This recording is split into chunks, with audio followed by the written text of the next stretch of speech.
한국직업방송과 연합뉴스TV가 함께 만드는 취업 전문 뉴스 투데이 고용플러스입니다. 노사상생형 광주형 일자리 모델의 첫 사업인 자동차 공장 합작법인이 20일 발기인 총회를 갖고 공식 출범했습니다.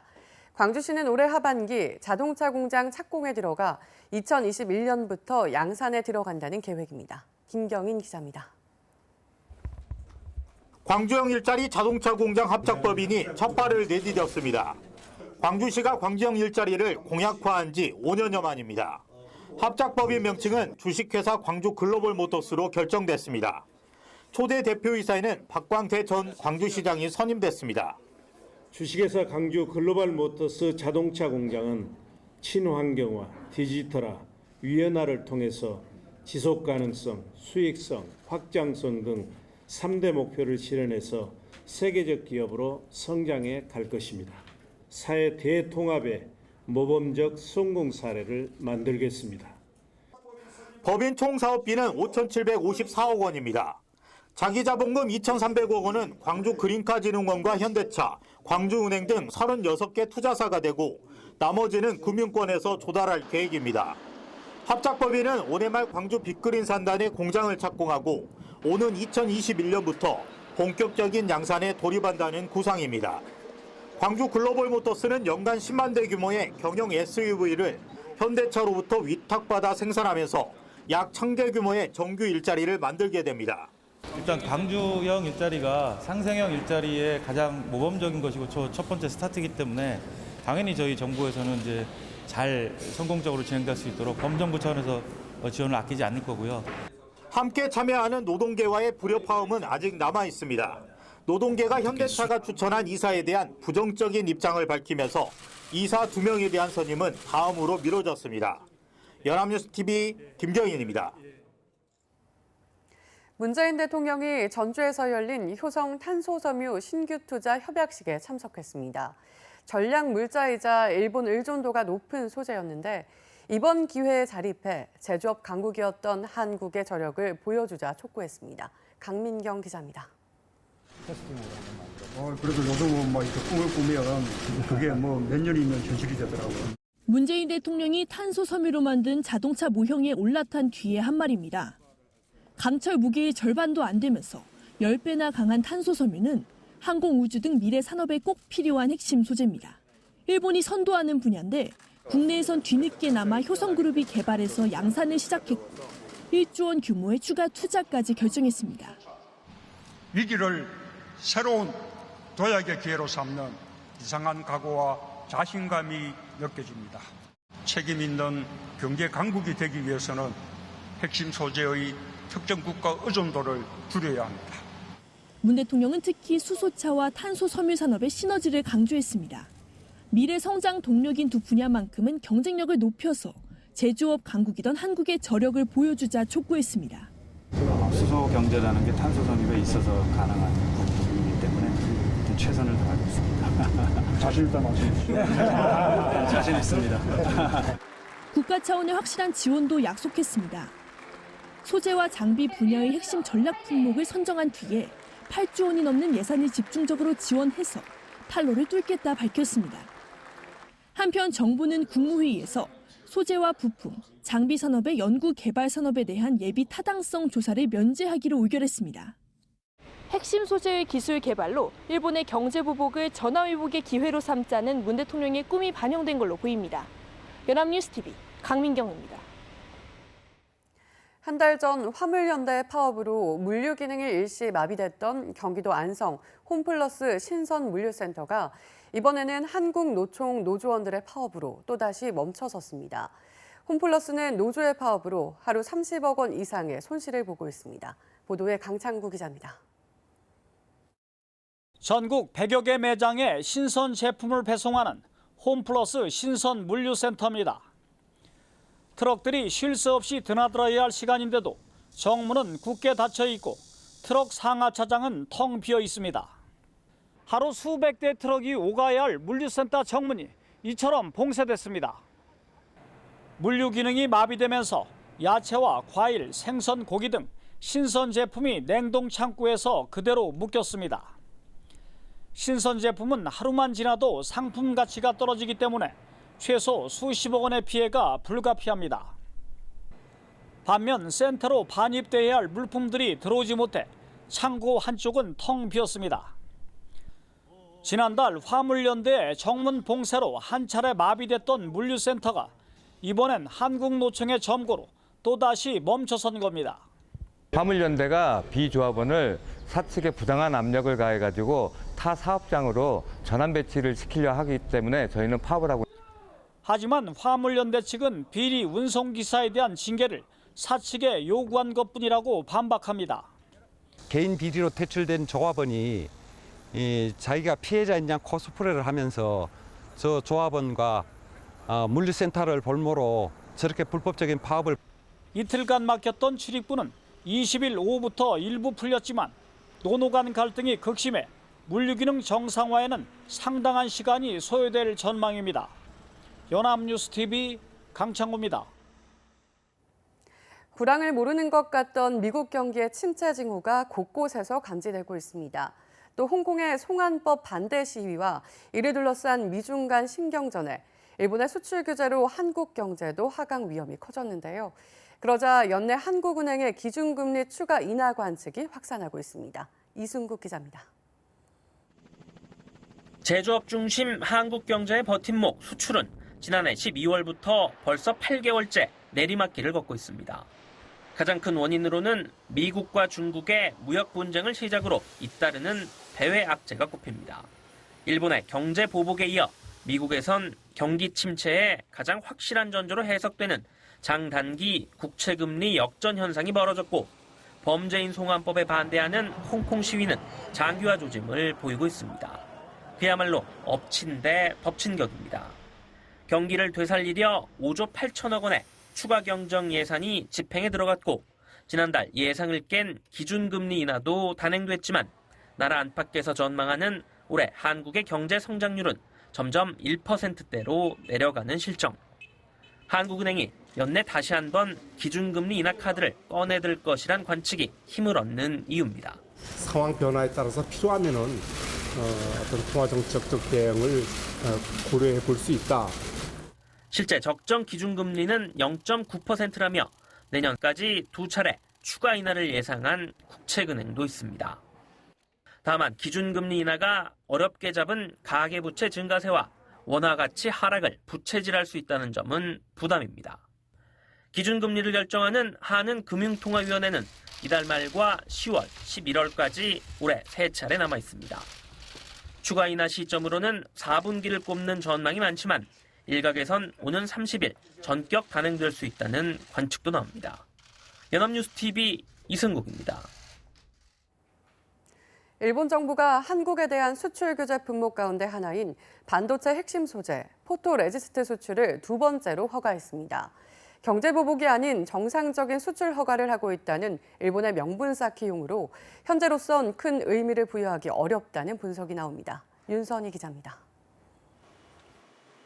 일본 정부가 지난달 초 우리 기업의 개별 허가를 받도록 한 품목은 반도체와 디스플레이 핵심 소재 3개. 이 중 삼성전자가 신청한 포토레지스트 수출 허가를 지난 7일에 이어 두 번째로 받아들였습니다.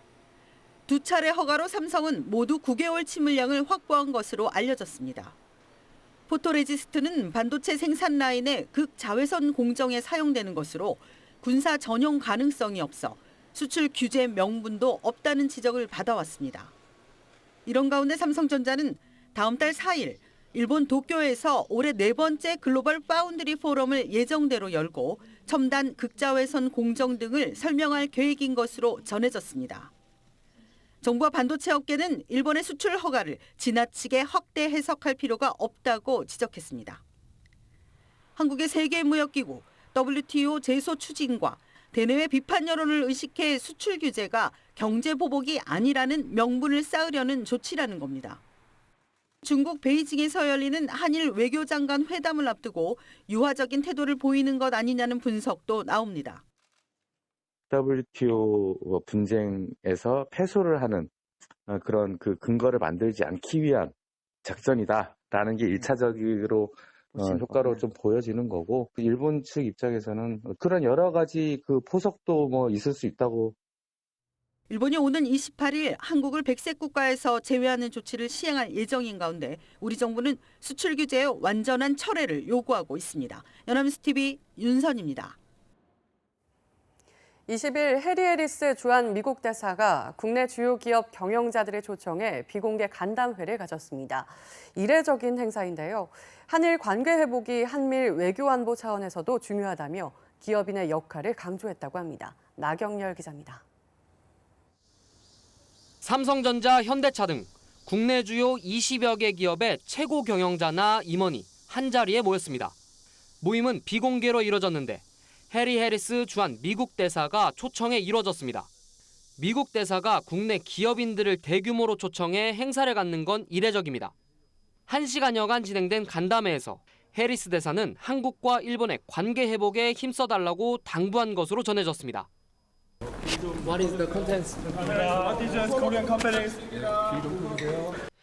해리스 대사는 트위터를 통해 굳건한 한미동맹과 긴밀한 경제적, 인적 유대, 그리고 한미일 공조에 대해 논의했다고 밝혔습니다. 참석자들은 해리스 대사가 한일 간 무역 문제의 조속한 해결이 양국 경제와 글로벌 공급망 차원에서도 중요하지만 한미일 외교 안보 차원에서도 중요하다는 점을 강조했다고 전했습니다. 특히 기업인들에게 일본 기업과 접촉을 늘려서 사태 해결에 기여해달라고 주문했습니다. 일각에선 한일 군사정보 보호협정, 지소미아 연장 여부가 오는 24일까지 결정되고 28일엔 일본 정부의 백색 국가 배제 조치가 시행되는 상황에서 미국이 중재 역할에 나선 게 아니냐는 시각도 있습니다. 또 무역 분쟁으로 미국과 중국의 갈등이 커진 상황에서 동맹국의 기업들의 협조를 구하기 위한 차원이란 해석도 있습니다. 연합뉴스 TV 나경열입니다. 삼성전자의 새 전략 스마트폰 갤럭시 노트 10이 20일부터 개통에 들어갔습니다. 그런데 해외와 달리 국내에선 5G용만 나왔는데요. 최신 단말기를 쓰려면 아직 제대로 기능도 못하는 비싼 5G 요금제에 들어야 해 소비자들의 불만을 사고 있습니다. 서영석 기자입니다. 이동통신 3사가 일제히 삼성전자 갤럭시 노트 10의 개통을 시작했습니다. 그런데 사전 예약으로 제일 먼저 최신 단말기를 받아든 소비자들은 마냥 좋기만 한 건 아닙니다. 외국과 달리 5G 전용 단말기로만 출시된 탓에 최신 스마트폰을 쓰려면 선택의 여지 없이 7만 원에서 8만 원대 5G 요금을 내야 하기 때문입니다. 4G나 5G나 별로 다르지 않다라는 걸 알고 있으면서도 그냥 쓸 수밖에 없는 상황이에요. 부담스럽죠, 많이 요금이. 이에 대해 이동통신사들의 경쟁으로 5G 요금이 낮아지고 있고 5G 단말기 값을 LTE 단말기의 글로벌 가격 수준으로 책정했다는 게 삼성전자가 내놓은 답변입니다. 비싼 것도 부담인데 아직 재구실도 못하는 5G만 쓸 수밖에 없는 소비자들의 불만과 동떨어진 답이 아닐 수 없습니다. 삼성전자가 이제 큰 점유율을 바탕으로 소비자들에게 선택권을 강요하는 문제다 이렇게 볼 수 있을 것 같습니다. 정부와 이동통신 3사는 논란이 커지자 뒤늦게 삼성전자 측에 LTE 단말기 출시를 요구했습니다. 하지만 LTE 모델이 나온다 해도 통신 테스트 등이 필요해 소비자들이 직접 쥐기까지는 한 달여의 시간이 더 걸릴 전망입니다. 연합뉴스TV 서영석입니다.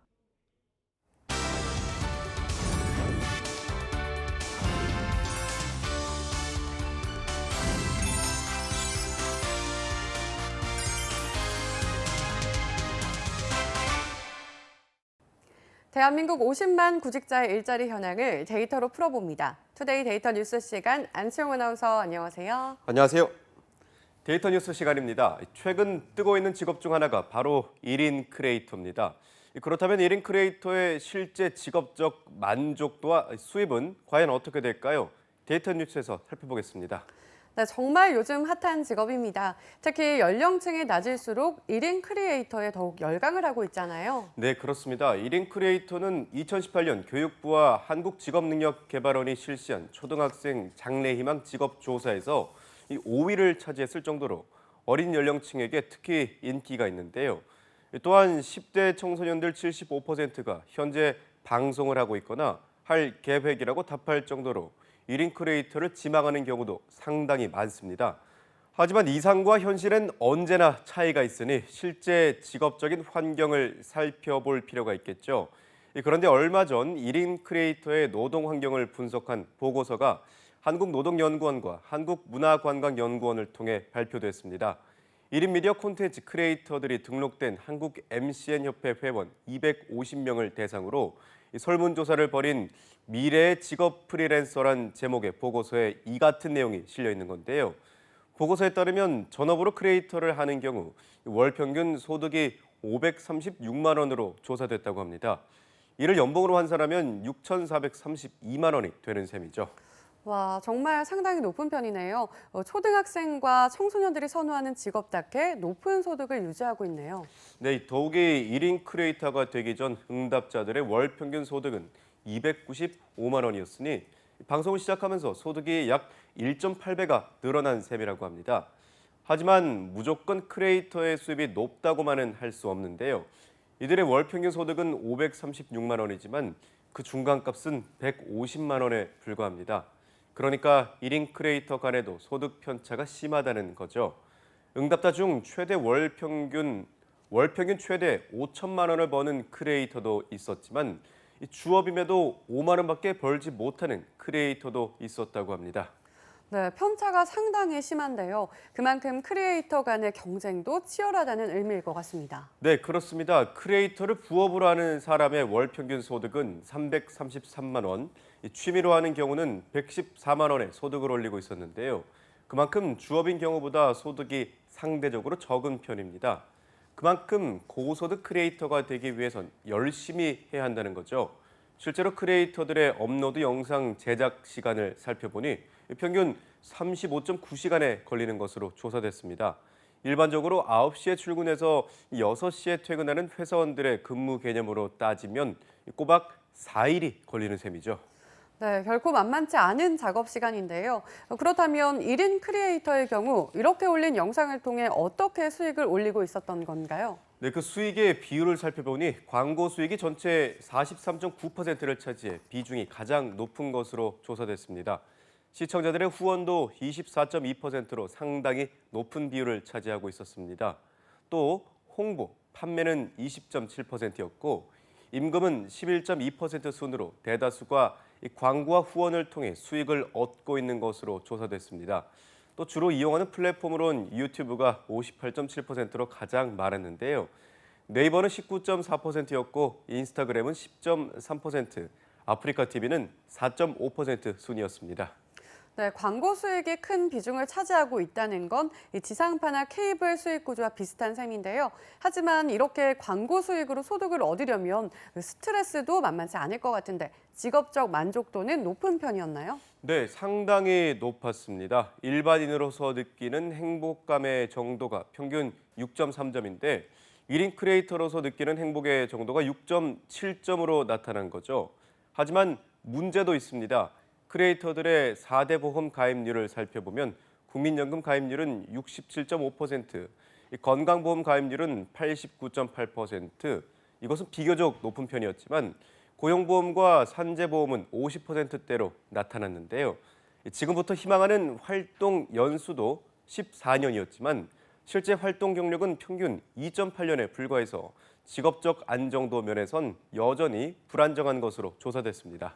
네, 1인 크리에이터, 직업적 만족도도 크고 성공한다면 고소득을 보장할 수 있다는 점에서 상당히 매력적인 직업이지만 안정적인 소득을 보장할 수 없다는 점에선 결코 섣불리 뛰어들어서는 안 될 직업으로 보입니다. 즉, 무작정 1인 크리에이터를 선망하며 뛰어들기보다는 철저하게 계획하고 분석해서 꾸준히 운영할 수 있는 자신만의 콘텐츠가 필요하다는 뜻이겠죠. 1인 크리에이터로 진출하고 싶은 분들이 있다면 지금이라도 자신의 콘텐츠를 다시 한번 살펴보시고 점검해 보시기 바라겠습니다. 지금까지 데이터 뉴스 시간 안치홍 아나운서였습니다. 고맙습니다. 고맙습니다. 지금까지 투데이 고용 플러스였습니다. 오늘 저희가 준비한 내용은 여기까지입니다. 함께해 주신 여러분 고맙습니다.